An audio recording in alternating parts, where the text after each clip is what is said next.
Tumefurahi kuja hapa leo mara ya kwanza kujua kwamba nabii wetu Elijah Wanameme alishikwa hapa akapelekwa detention.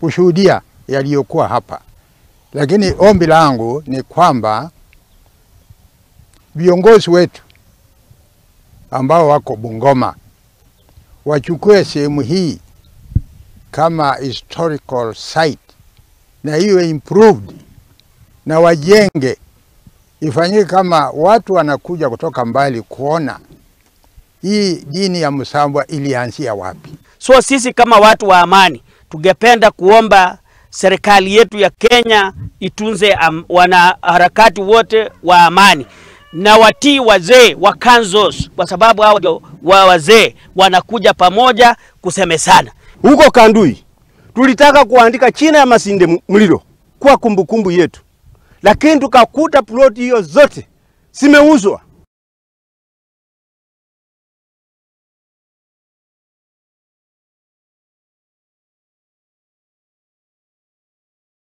Ya ndeke na ardhi ya hospital.